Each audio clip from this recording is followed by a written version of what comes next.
menos do que 10 meses em casa. A última derrota tinha sido em agosto do ano passado. Além disso, tinha reforço em campo. Olhos apenas para ele, Luis Soares.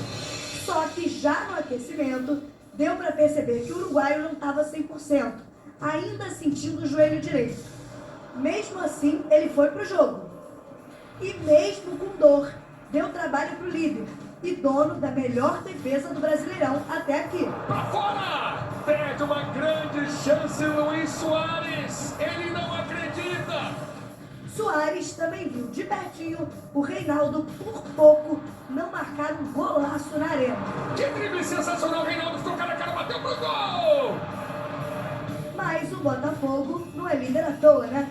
Também teve boas chances de abrir o placar no primeiro tempo. E até chegou lá com o Chiquinho Soares.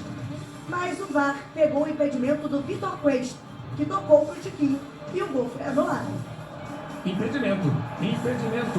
Un lance duvidoso, mas bom, decidiu que não foi gol, agora continua trabalhando, espero que o professor vai corrigir e sair com tudo no segundo tempo para levar um bom resultado. Só quem voltou mais perigoso para o segundo tempo foi o Grêmio do imparável Luizito.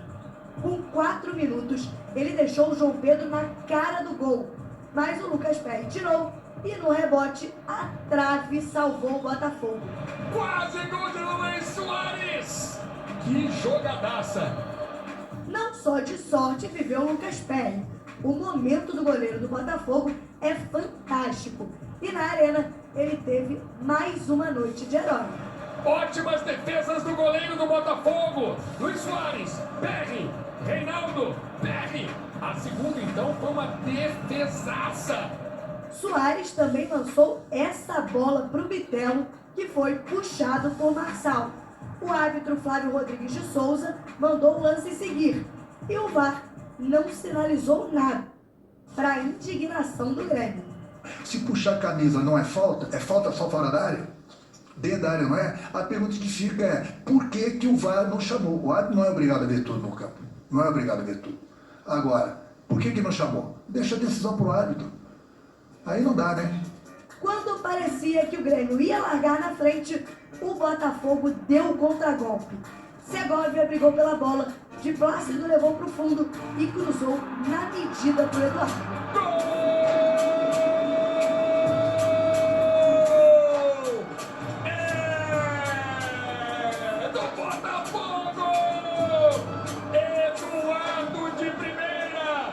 Eduardo finaliza, Grande Saldo e não baixa a bola.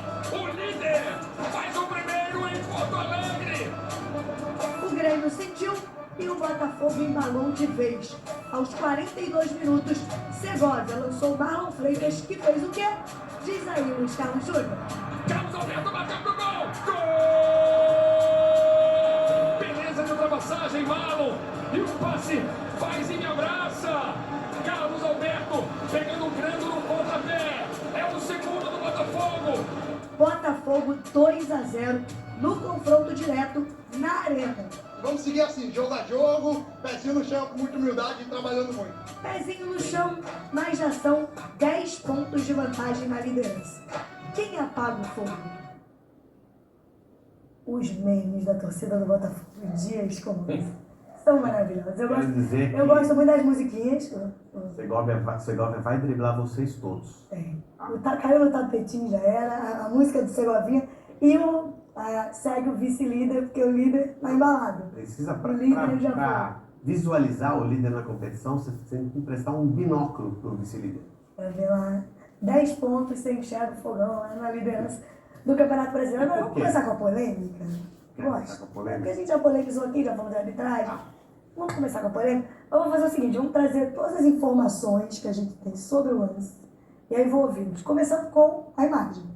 O pênalti, que o Renato já ouvimos ali parte da reclamação dele, em cima teria acontecido do Marçal no Bitelo, que é esse puxão, quando o Bitelo domina a bola no peito, tenta ali recuperar, toca com a cabeça, e aí o Marçal atrasado, que já tinha passado, dá esse puxãozinho ali, Busa pega na camisa. Está escrito em algum lugar da regra que não pode puxar a camisa? Tá escrito, tá? É falta. Puxar a camisa é falta, né? Tem puxão de camisa aí. Tem puxãozinho, né? Tem uma pegadinha na camisa. Puxão de camisa. Não, pegadinha não. Tá, vai. Tem Pegadinha puxão. não. Vai. Essa é a imagem. Se ele põe a mão no peito ali, se ele põe a mão no peito e protege e sai jogando, mesmo que a mão no peito lhe impossibilitasse o Bitelo de continuar a jogada, não seria falta. De jeito nenhum, tá? Agora, quando ele puxa pela gola da camisa, ele faz com que o jogador perca um tempo de maneira ilegal. Então já tá de braço aberto, já tá. Não, tudo bem, Puxou pela vamos. camisa. Mas eu acho que a ação de um condiciona Não, o outro. exato. Não, mas eu acho que é um lance que tem Tá. interpretação. Virou uma questão institucional, que a gente já falou aqui, né? Todos os clubes, quando são prejudicados, aí eles querem falar de arbitragem, quando são beneficiados, não.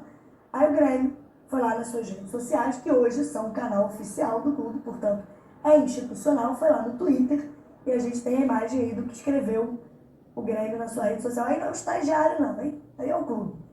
A imagem não deixa dúvidas, mais um pênalti, claro, não marcado para o Grêmio. Mais um lance que fere não só o tricolor, mas causa danos ao Brasileirão como um todo.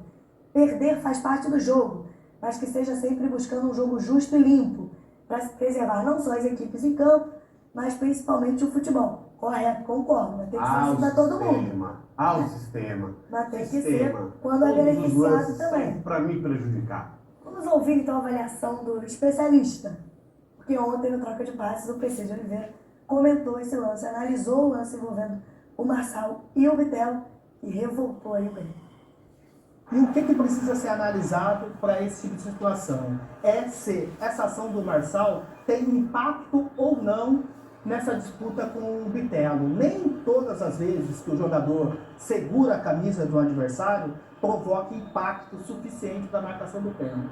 Eu vejo sim que tem essa mão do Marçal puxando a camisa do Bitelo, a bola já está um pouco distante, e essa ação do Bitelo, ao abrir os braços e se jogar, ela está, no meu ponto de vista, na minha interpretação, não está associada àquela ação do Marçal. Que para mim é um contato que tem na área, de segura daqui, segura dali, que inclusive na regra do jogo, no glossário da regra do jogo, né, teve uma observação em relação a impacto. Por quê?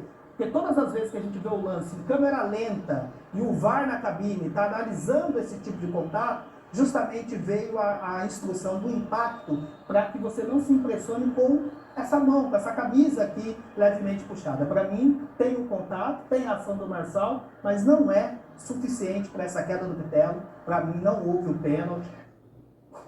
E aí, para fechar, para a gente analisar e polemizar aqui, porque temos alguns pontos divergentes, gosto disso, ouviu o Renato Gaúcho? Porque aí tem um chilique do Renato em relação a esse lance, porque aí ele lembrou muitos outros lances. Não, desde 1909, todos os erros. Desde a fundação do Grêmio, ele buscou os erros contra o Tricolor Gaúcho e falou da comissão de arbitragem, mandou um recado pro Wilson Luiz Senna. Mas o pênalti no Bitelo hoje não é o lance que o VAR chamou o árbitro? Bota lá, Senna, vê o lance. É pênalti ou não é? O árbitro do VAR tem que chamar o árbitro do jogo ou não? O árbitro do jogo na hora falou que não foi pênalti, mas ele não pode ter visto o puxão na camisa do Bitelo. Então tem coisas que eu não entendo, é inadmissível ter 3, 4 pessoas dentro de uma cabine, ter um árbitro dentro do campo e ter a máquina. Então faz o seguinte, volta aos tempos antigos. O VAR veio para ajudar? Veio para ajudar, mas as pessoas não estão sabendo usar o VAR. Tem dois Se pontos para a voltar gente os discutir. tempos antigos, vão continuar as mesmas reclamações. Não muda nada. E é desde 1903, hein? Não voltou tudo. Não, 1909, tá? Fundação 1903. Mas tem dois pontos. O primeiro é o lance, né? Se é pênalti ou não. E o segundo é se o VAR deveria intervir nesse tipo de lance ou não. São duas questões diferentes. Mas aí voltando para o lance, Luiz, o Alfredo já defendeu aqui por que para ele é pênalti.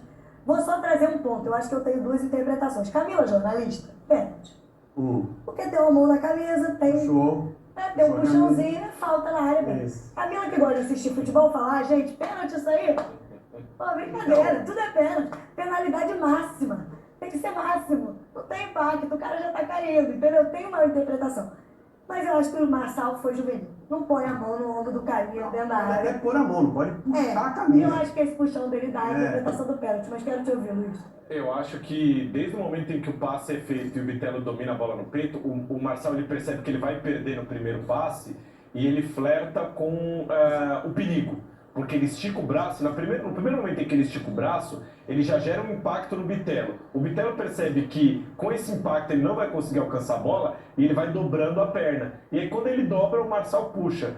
Assim, na minha visão, o jogador do Botafogo, ele flerta muito com a possibilidade do pênalti e quando ele percebe isso, ele tenta diminuir esse impacto. Para mim, a intenção dele é evitar o avanço do Bitelo. Então, inclusive, discordando um pouco da interpretação do PC, porque eu acho que se a gente puxar a regra sempre ao extremo e não trazer a regra para cada lance específico, porque para cada lance a regra pode ser aplicada de uma forma e interpretada de um jeito. Isso. Existem lances diferentes, nenhum lance é igual. Então, dentro do que o PC trouxe e dentro do que a imagem me mostra, eu marcaria pênalti. Só pra gente Eu matar o assunto. posso assim, usar todos os argumentos do PC. E dizer que foi pênalti. E marcar o pênalti. Tá? Acho. Todos, Mas aí vem o todos os segundo argumentos, ponto. concordo com todos os argumentos que ele deu e a minha conclusão final é pênalti. Inclusive, foi o que aconteceu com o pessoal da mesa do troca de passes. Então, a maioria tá achando que esse lance foi um lance de pênalti. Mas, para a gente não falar só, vai parecer que a gente está desvalorizando o Não, é isso. Eu quero encerrar o assunto da arbitragem e quero falar do líder. Lembra do Botafogo que ganhou mais uma, venceu por 2-0, tem 10 pontos de vantagem para o Flamengo, mais ainda para o Grêmio, mas só para matar. É um lance para chamar o VAR, que é a reclamação do É Renato? um lance pro VAR O chamar. VAR chamar o árbitro? Se eu tivesse fora, vendo esse lance no vídeo, eu chamaria. Eu acho que a pergunta da Camila é em cima da regra, se é um lance É, interpretativo. porque a gente tem que parece- partir do princípio que não é duvidoso, que é um lance claro de pênalti, que o árbitro não viu, ou talvez não tenha visto o puxão, aí o VAR tem que falar, ó, tem um puxão Como é aqui que que a gente você não pode viu. avaliar que é um Mas lance? o árbitro não viu? Se a gente pegar 10 pessoas aí, acho que 8 Vamos dizer que foi vamos pênalti. dizer que foi pênalti. Então me parece que é um lance para intervir. Se a gente chegar, fizer uma reunião de 10 pessoas e 5 falarem, não, eu achei pênalti, aí assim, então o VAR não pode participar disso. Agora, de campo. agora a gente pega um lance que a gente oferece para 10 pessoas e dessas 10 pessoas, 8, 9 falam pênalti, então quem tomou a decisão vendo no vídeo, errou. Não teve o VAR, o árbitro não deu o pênalti, o Grêmio não teve essa possibilidade, Isso, do jogo 0-0, até porque de abrir o placar. tudo que vai no gol do Botafogo, o goleiro pega. Tem um Tá cara bom? chamado Lucas É o Pérez. melhor goleiro da competição. E passa por ele também e por outras questões essa liderança com tanta diferença do Botafogo. Mas acho que ontem, com a quantidade de lances que nós vimos que o Botafogo, que o Grêmio criou, passa por um time muito eficaz, esse Botafogo. Porque quando tem oportunidades, mata o jogo. E quando é pressionado, quando é ameaçado, tem o Adrielson, tem o tal de Lucas Pérez. Ao contrário do Grêmio, que comanda jogos e perde jogos. O Flamengo, o Grêmio comandou o jogo também, perdeu por 3-0, tá? Então o Grêmio falta matar o jogo, coisa que pro É um jogo que o Botafogo... Grêmio foi muito bem contra o Foi, Flamengo. é. E ontem o Grêmio foi muito bem também. Exatamente, falta o Grêmio, o que não falta ao Botafogo. O Botafogo não controla o jogo, o Botafogo se defende bem, porque tem um bom goleiro, tem uma boa zaga. Então, o adversário, quando é jogo como esse, o Botafogo foi jogar fora de casa contra o Grêmio na Arena. Então, aceitou a imposição do Grêmio até determinado momento. Depois foi se ajustando dentro do jogo e passou a jogar. E nesse determinado momento em que aceita, entre aspas, porque é uma imposição do Grêmio, o Botafogo resiste. E isso que está fazendo um dos fatores a fazer o Botafogo ter tantos pontos na liderança. Ele resiste aos melhores momentos do adversário. E o adversário não resiste aos melhores momentos dele. Quando o Botafogo colocou a bola no chão, o Botafogo criou 3 oportunidades, uma com o Tietê e as outras 2 que resultaram em gol.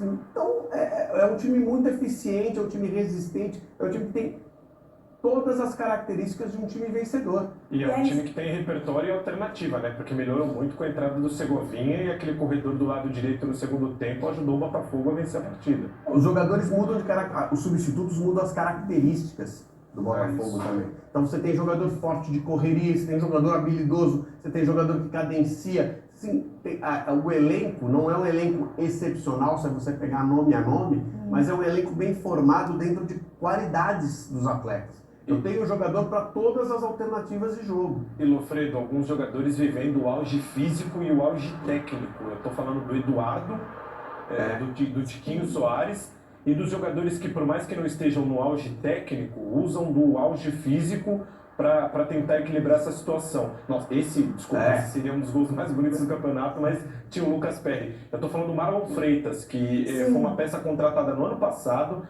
já com pré-contrato do Atlético Goianiense, chegou ainda com um pouco de desconfiança. O Botafogo tinha outros jogadores numa linha sucessória, principalmente ali no meio de campo, com o Patrick de Paula nesse topo da lista por ter sido o maior investimento. E ontem, mais uma vez, ele foi uma liderança física em campo, uma liderança de grupo, de bater de frente com ninguém menos que Luizito Soares, um time do Grêmio que não perdia na Arena desde outubro do ano passado, era o único invicto da Série A jogando em casa, e mesmo diante de todas essas dificuldades, o Botafogo apostando nessa parte física, apostando na resiliência.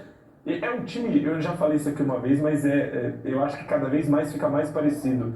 E acho que até com lapsos de técnica um pouco mais elevados do que aquele Corinthians de 2017, que é um time que sofre bastante, pega adversários muito duros, adversários que às vezes jogam até mais do que ele mesmo, e mesmo assim a equipe encontra alternativas e ganha jogos em que parece impossível, e até perde uns bobos, como foi contra o Goiás, por exemplo, que o time teve um declínio técnico muito grande.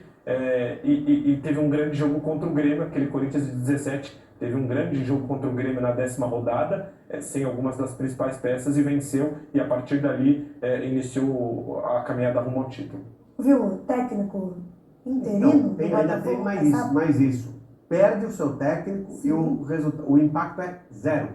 E o interino caçapa tá igual o meme do torcedor do Botafogo. Tá difícil manter a humildade com 10 pontos de diferença na frente do vice-líder. Não é mais um acaso.